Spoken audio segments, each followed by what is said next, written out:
ആ ക്യാബിനറ്റിൻ്റെ സംരക്ഷണം കൊടുക്കേണ്ടത് ഉദ്യോഗസ്ഥർ, അവരുടെ സുരക്ഷ ഉദ്യോഗസ്ഥരല്ലേ.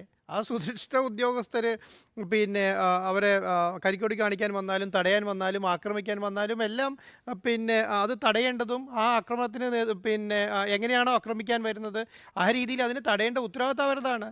ആ ഉത്തരവാദിത്തമാണ് അവർ നിർവഹിച്ചിട്ടുള്ളത്. ആ നിർവഹണമായിരിക്കും ഇപ്പം റിപ്പോർട്ടായി പോലീസ് കൊടുത്തിട്ടുണ്ടാവുക എന്നാണ് പക്ഷേ എനിക്ക് തോന്നുന്നില്ല ഈ ആലപ്പുഴ ജില്ലാ പ്രസിഡൻറ്റും സംസ്ഥാന കമ്മിറ്റി അംഗവും എല്ലാം ഈ റിപ്പോർട്ടിൻ്റെ അടിസ്ഥാനത്തിൽ നിൽക്കുമെന്ന് തോന്നുന്നില്ല. കാരണം നാളെ കോടതിയിൽ പോകാനാണ് സാധ്യത. കാരണം കോടതിയിൽ പോയാൽ അത് കേസെടുക്കേണ്ടി വരും. കാരണം അത് ഒരു പ്രൈവറ്റ് അന്യായമായി കൊടുക്കുന്ന സമയത്ത് അത് എഫ്ഐആർ ഇടേണ്ടി വരും എന്നാണ് എൻ്റെ ഒരു വിചാരം. പക്ഷേ ഇതിൻ്റെ അകത്ത് നിന്ന് കെ മുരളീധരൻ പറഞ്ഞൊരു കാര്യമുണ്ട്. തല്ലി തീർക്കണമെങ്കിൽ തല്ലി തീർക്കാം, റോട്ടിൽ കാണാം എന്നൊക്കെയാണ്. അപ്പം തെരുവിൽ തല്ലണമെങ്കിൽ തെരുവിൽ തന്നെ തല്ലാൻ ഞങ്ങൾ റെഡിയാണ് എന്നുള്ളത്. പക്ഷേ ഇന്ന് എം വി ഗോവിന്ദൻ പറഞ്ഞൊരു കാര്യമുണ്ട്. ഇവിടെ സംഘർഷാവസ്ഥയില്ല, ഇവിടെ കടന്നാക്രമണം മാത്രമാണ് ഉള്ളതെന്നാണ്. ഇതിലെവിടെയാണ്, അതാണ് അതിൻ്റെ കറക്റ്റായിട്ടുള്ള കാര്യം ഞാൻ നോക്കിയത്. ഇതെവിടെയാണ് സംഘർഷാവസ്ഥയുള്ളത്? സംഘർഷാവസ്ഥ എന്ന് പറയുന്നത് പോലീസും പിന്നെ KSU പ്രവർത്തകരും തമ്മിലാണ്. കാരണം പോലീസിൻ്റെ റോൾ എന്താണ്? ഒരു സമരം വരുമ്പോൾ അല്ലെങ്കിൽ അതിനെ തടയുക, അല്ലെങ്കിൽ ആ ഒരു ആക്രമണം വരുമ്പോൾ ആ ആക്രമണത്തെ തടയുക എന്നുള്ളത് പോലീസിൻ്റെ ഉത്തരവാദിത്തമാണ്. ആ ഉത്തരവാദിത്തത്തിൽ അവർ എടുക്കുന്ന നയങ്ങളും അവരെടുക്കുന്ന സംവിധാനങ്ങളും എല്ലാം എന്ന് പറയുന്നത് ആ ആക്രമണത്തെ തടയുക എന്നുള്ള ഉദ്ദേശത്തോട് കൂടിയിട്ടാണ്. അല്ലാതെ ഈ പോലീസ് എന്താ ചെയ്യുന്നത്? ഇപ്പോൾ KSU പ്രവർത്തകർ കരിങ്കൊടി കാണിക്കാൻ അല്ലെങ്കിൽ വാഹനത്തിന് മുൻപിൽ ചാടി വരുന്ന സമയത്താണ് പോലീസ് ഇടപെടുന്നത്. അല്ലാതെ നേരെ പോലീസ് എന്നിട്ട് റോഡിൽ നിൽക്കുന്ന ആരെയും തല്ലിയല്ലോ. അവിടെ തല്ലുന്നത് എന്താണ്? അവരേതായുധം കൊണ്ടാണ്, എങ്ങനെയാണ് വരുന്നതെന്ന് അറിയാത്തതുകൊണ്ടായിരിക്കാം അവരതിനെ. കാരണം അത് വരുന്നത് ഒരു ചെറിയ ആൾക്കാരാണോ, ഒരു ക്യാബിനറ്റാണ് ബസ്സിൽ വരുന്നത്. അതത്ര ചെറിയ സംവിധാനമായിട്ട്. കാരണം നമ്മൾ നോക്കുമ്പോൾ എന്താണ്, ഒരു വാഹനം മുന്നിൽ ഒരു വാഹനം പുറകിൽ, ഇത് മാത്രമേ ഉള്ളൂ. അവരെ തടയുന്നത് എങ്ങനെയാണ്? ആ രണ്ട് വാഹനത്തിലുള്ള ഉദ്യോഗസ്ഥരാണ്. എവിടുന്ന് എങ്ങനെയാണ്? ഇപ്പം ഞാൻ ചോദിക്കട്ടെ, കാസർഗോഡ് തുടങ്ങി തിരുവനന്തപുരം വരെ വാഹനം ഓടിക്കൊണ്ടിരിക്കുകയാണ്. കേരളത്തിൻ്റെ റോഡ് സൈഡിൽ മുഴുവൻ കേരള പോലീസൊന്നും നിൽക്കുന്നില്ലല്ലോ. എവിടുന്നാണ് കരിങ്കൊടി കാണിക്കുന്നതെന്ന് അറിയാൻ വേണ്ടിയിട്ട്, എവിടുന്നാണ് ആക്രമണം വരുന്നതെന്ന് അറിയാൻ വേണ്ടിയിട്ട് കാസർഗോഡ് തിരുവനന്തപുരം റോഡ് സൈഡിൽ ആൾ നിൽക്കുന്നുണ്ടോ? ഒന്നുമില്ലല്ലോ. അതിന് മുൻപിൽ സുരക്ഷ ഒരുക്കേണ്ട ആരാണ്? അതിന് മുൻപിൽ പോകുന്ന വാഹനം, അതിൻ്റെ പുറകിൽ പോകുന്ന പോലീസ് ഉദ്യോഗസ്ഥരോ അല്ലെങ്കിൽ സുരക്ഷാ ഉദ്യോഗസ്ഥരുമാണ്. ആ സുരക്ഷാ ഉദ്യോഗസ്ഥരാണ് എന്ത് ചെയ്യുന്നത്? ഈ പറയുന്ന കരിങ്കൊടി കാണിക്കാനോ അല്ലെങ്കിൽ ആക്രമിക്കാനോ വരുന്ന ആൾക്കാരെ അറിഞ്ഞ് തടയുന്നത്. അത് തടയുക എന്ന് പറയുന്നത് ആ വാഹനത്തിന് തൊട്ടുപുറകെ അവർക്ക് പോകണം. അവരെ ആക്രമിക്കാൻ വരുന്ന ആൾക്കാരെ എങ്ങനെ ഒന്നിൽ പിടിച്ചു മാറ്റണം, അല്ലെങ്കിൽ രണ്ട് അടി കൊടുക്കേണ്ടി വരും. അടി കൊടുത്ത് മാറ്റിയിട്ട് അവർ ആ വാഹനത്തിന് പുറകെ തന്നെ പോവുകയാണ്, അവിടെ നിൽക്കുകയല്ലോ. കാരണം ആ വാഹനം മുന്നോട്ട് പോയിക്കൊണ്ടിരിക്കുകയാണ്. ആ വാഹനം മുന്നോട്ട് പോയിക്കുന്ന ആ വാഹനത്തിന് വേറെ പോലീസ് സംവിധാനമില്ല, ഈ പറഞ്ഞ സംവിധാനങ്ങളേ ഉള്ളൂ. അവരവർ ഡ്യൂട്ടി ചെയ്യുന്നു, ആ വാഹനത്തിൻ്റെ പുറകെ പോകുന്നു. ആ പോകുന്നതിനെയാണ് കാരണം അല്ലെങ്കിൽ നിങ്ങൾ പറയുന്ന പോലെ റോഡ് സൈഡിൽ നിൽക്കുന്ന ഒരാളെ പിടിച്ച് തല്ലുകയാണെങ്കിൽ ഞാൻ അത് അംഗീകരിച്ചേനെ. പക്ഷെ ഇതങ്ങനെയല്ല.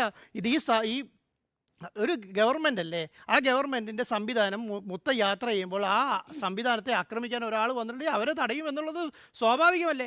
ആ സംവിധാനം ഉൾക്കൊള്ളാൻ പറ്റുമെങ്കിൽ മാത്രം ഈ സമരത്തിന് ഇറങ്ങിയാൽ മതി. അല്ലെങ്കിൽ ഞങ്ങളെ ആരും തല്ലരുത്, ഞങ്ങൾക്ക് കരികൊടി കാണിക്കണം, ഞങ്ങൾക്ക് ആക്രമണം നടത്തണം, ഞങ്ങൾക്ക് അടി കൊള്ളണം, ഞങ്ങൾ അടിക്കാൻ തയ്യാറാണ്, ഞങ്ങളെ ഒന്നും തിരിച്ച് ചെയ്യരുതെന്ന് വിചാരിച്ചാലൊന്നും നടക്കില്ല. അതാണ് പറയുന്നത്. പിന്നെ എന്താണ് പറയുന്നത്?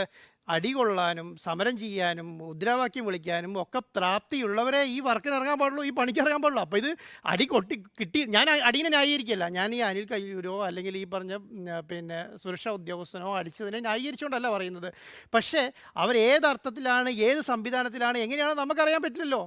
അതിൻ്റെ റിപ്പോർട്ടാണ് ഇപ്പോൾ പോലീസ് കൊടുത്തിരിക്കുന്നത്. അവർക്ക് ക്ലീൻ ചീറ്റ് കിട്ടിയിട്ടുണ്ടാവാം. പക്ഷേ ഞാൻ പറയുന്നത് ഇതൊരു പാർട്ടികൾ തമ്മിലുള്ള സംഘർഷാവസ്ഥയല്ല, ഒരു പാർട്ടികൾ തമ്മിലുള്ള യുദ്ധമല്ല നടക്കുന്നത്. ഇതിലൊരു കടന്നാക്രമണമാണ് നടക്കുന്നത്. എന്താ പറയുക, ഒരു പാർട്ടിയും പോലീസും തമ്മിലുള്ള ആക്രമണം. കാരണം ഇന്നലെ നമ്മൾ എന്താണ് കണ്ടത്? ഇന്നലെ നമ്മൾ കണ്ടത് പോലീസ് ക്ഷമിച്ച് നെല്ലിപ്പറയുക. പോലീസുകാരനെ ഞാൻ ഇന്നലെ കണ്ടതാണ്. പോലീസുകാരൻ്റെ ചുണ്ടിലൊക്കെ പൊട്ടി ചോര ഒലിക്കുന്നുണ്ട്.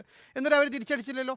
ഇന്ന് അടികൊള്ളാൻ നിന്ന് കൊടുക്കണമെന്നില്ലല്ലോ. എന്നും എന്താ കേരള പോലീസ് എന്ന് പറയുന്നത് നിങ്ങളങ്ങ് അടിച്ചോളൂ, ഇതവരെ മനുഷ്യന്മാരല്ലേ, ഇങ്ങോട്ട് അടിച്ചോളൂ, ഞങ്ങളെല്ലാം ആക്രമണമൊക്കെ കൊണ്ട് നിൽക്കാമെന്ന് പറയാൻ പറ്റില്ലല്ലോ. അവർ കുറേ കിട്ടിക്കഴിയുമ്പോൾ ഇവർ തിരിച്ചു കൊടുക്കും.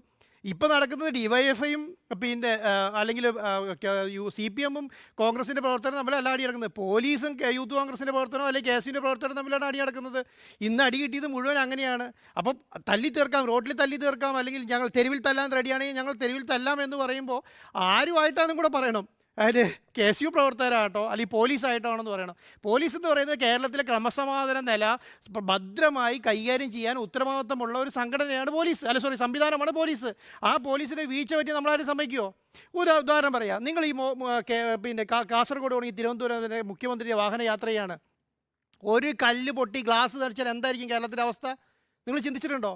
ഒരു വേണ്ട ഒരു ഒരു ഒരു സംവിധാനം വന്ന് നമ്മൾ കണ്ടതാണല്ലോ കണ്ണൂർ മുഖ്യമന്ത്രിയുടെ കാറിന് നേരെ ആക്രമണം വന്നപ്പോൾ നമ്മളത് അത്രയോ വലുതായിട്ടാണ് കണ്ടത്. ഇത് പോകുന്ന ഒരു മന്ത്രിസഭ മൊത്തമാണ്. ഒരു കല്ല് വാഹനത്തിൽ വീഴുകയാണെങ്കിൽ അവസ്ഥ എന്താണ് ചിന്തിച്ചിട്ടുണ്ടോ?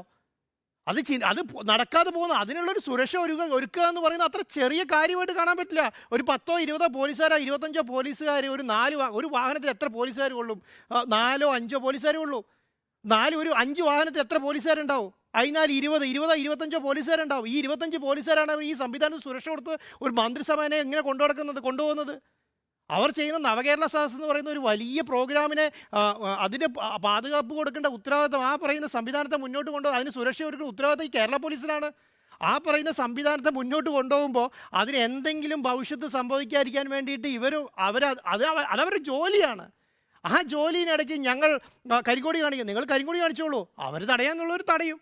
ആ തല്ലും അടിയും കൊള്ളാൻ പ്രാപ്തി ഉണ്ടെങ്കിൽ മാത്രം ഈ പണിക്കിറങ്ങിയാൽ മതി. അല്ല റോട്ടിൽ തല്ലി തീർക്കും എന്ന് പറയുമ്പോൾ ഞങ്ങൾ തെരുവിൽ തല്ലാൻ റെഡിയാണ്.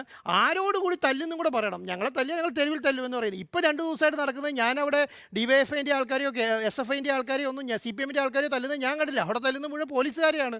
പോലീസുകാർ തല്ലുന്നു, പോലീസുകാർ തല്ലുകൊള്ളുന്നു, തിരിച്ച് പോലീസുകാർ തല്ലുന്നു. കാരണം ഇന്നലെ അവർ ചെയ്യാവുന്ന കാരണം ഇന്നലെ ആവശ്യത്തിൽ കൂടുതലുള്ള ആക്രമണം നടന്നിട്ടുണ്ട്. ഇന്നലെ 3 വാഹനങ്ങൾ തല്ലിപ്പൊളിച്ചു. വാഹനത്തിൻ്റെ മുകളിലേക്ക് ഞാൻ മിനിഞ്ഞാന്ന് തന്നെ പറയുന്നത് ഇതൊരു കലാപകരമായി മാറും. കാരണം എന്താണ്? ഒരു പ്രസ്ഥാനത്തിൻ്റെ മുതിർന്ന നേതാക്കന്മാർ ഇന്ന് പറയുകയാണ്, നിങ്ങൾ തല്ലാൻ പറഞ്ഞാൽ തല്ലാൻ കേരളത്തിൽ അണികളുണ്ടാവും. അത് ഏത് പ്രസ്ഥാനമായിക്കോട്ടെ, അണികളുണ്ടാവും. അവരിറങ്ങി തല്ലും. ആ തല്ലുന്നത് അതിര് വിട്ടു പോയാൽ ഇന്നും പറയുന്നത് അത് അത്ര നല്ല ഒരു പ്രഖ്യാപനമായിട്ട് ഞങ്ങൾ റോട്ടിൽ തല്ലി തീർക്കാം, തല്ലണമെങ്കിൽ ഇനിയും തല്ലാം, നെടുതോട്ടി തല്ലാം എന്നൊക്കെ പറയുന്നത് ഒരു മുതിർന്ന നേതാക്കന്മാർ പറയേണ്ട കാര്യമായിട്ട് ഞാൻ ഇന്നും കാണുന്നില്ല. ഒരാൾ വിചാരിച്ചാൽ മതി. ഈ പറയുന്ന കേരളത്തിലുള്ള 3.5 കോടി ജനങ്ങളിൽ ഇവരുടെ പ്രവർത്തകർ മാത്രമല്ല ഏതെങ്കിലും ഒരാൾ ഇദ്ദേഹത്തിന് ഒരു ആവേശമുഹൂർത്തം ഇറങ്ങിയിട്ടുണ്ടെങ്കിൽ നമ്മുടെ എന്തായിരിക്കും കേരളത്തിൻ്റെ അവസ്ഥ ഒന്ന് ആലോചിച്ച് നോക്കിക്കേ. ഒരു വാഹനത്തിന് ഒരു ഗ്ലാസ്സിൽ ഒരു ചില്ലി ഒരു കഷ്ണം വീണിട്ടുണ്ടെങ്കിൽ എന്തായിരിക്കും അവസ്ഥ നിങ്ങളൊന്ന് ആലോചിച്ച് നോക്കിക്കേ.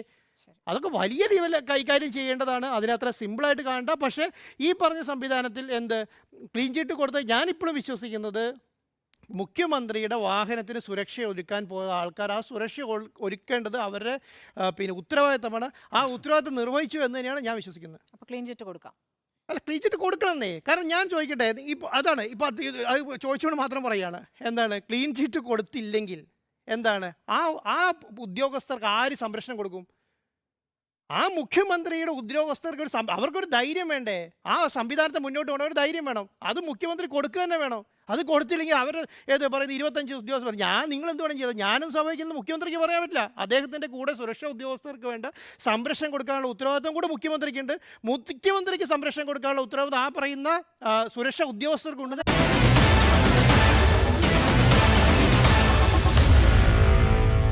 Meet the editors.